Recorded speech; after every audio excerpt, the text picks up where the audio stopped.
ఉత్కంఠభరితంగా సాగిన మూడో టెస్టులో టీమిండియా పోరాడి ఓడింది భయ్య.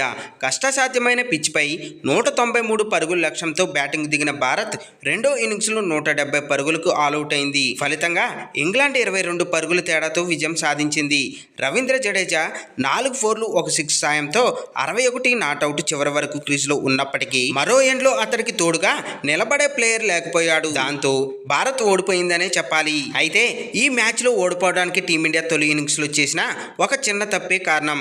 ఈ విషయాన్ని అటు టీమిండియా కెప్టెన్ శుభ్మాన్ గిల్, ఇటు ఇంగ్లాండ్ కెప్టెన్ బెన్ స్టోక్స్ ఒప్పుకున్నారు. ఆ చిన్న తప్పు తాము చేయకపోతే ఫలితం మరోలా ఉండేదంటూ గిల్ పేర్కొంటే మ్యాచ్ టర్నింగ్ పాయింట్ అదే అంటూ స్టోక్స్ పేర్కొన్నాడు. అసలు ఈ మ్యాచ్ కి ఆ టర్నింగ్ పాయింట్ ఏమిటో తెలుసుకోబోయే ముందు ఫ్రెండ్స్, వీడియోలోకి వెళ్లే ముందు ఒక లైక్ వేసుకొని కొత్తగా మన ఛానల్ ని చూస్తున్నట్లయితే ప్లీజ్ సబ్స్క్రైబ్ చేసుకోండి అండ్ అలానే బెల్ ఐకాన్ని క్లిక్ చేయండి. ఇక విషయానికి వస్తే తొలి ఇన్నింగ్స్ లో ఒక దశలో టీమిండియా 248-3తో పటిష్టమైన స్థితిలో ఉంది భయ్య. సో కేఎల్ రాహుల్ సెంచరీకి చేరువుగా ఉన్నాడు.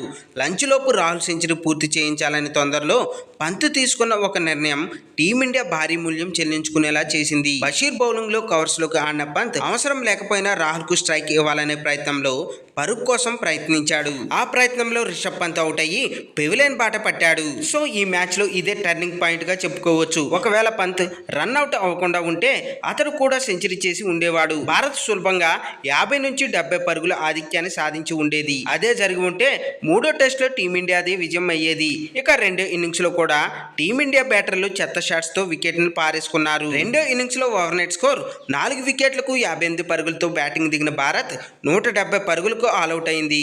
ఫలితంగా ఇంగ్లాండ్ 22 పరుగుల తేడాతో విజయాన్ని అందుకుంది.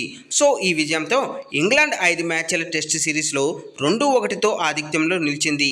మరో 2 మ్యాచ్లు మిగిలి ఉన్నాయి. ఇక ఇదిలా ఉంటే ఇంగ్లాండ్ బౌలర్లో జోఫ్రా ఆర్చర్ 3 వికెట్లు తీయగా బెన్ స్టోక్స్ 3 వికెట్లతో మెరిచాడు. రైడెన్ కార్స్ 2 వికెట్లు సాధించాడు. క్రిస్ వోక్స్, బషీర్లకు చెరో వికెట్ లభించింది.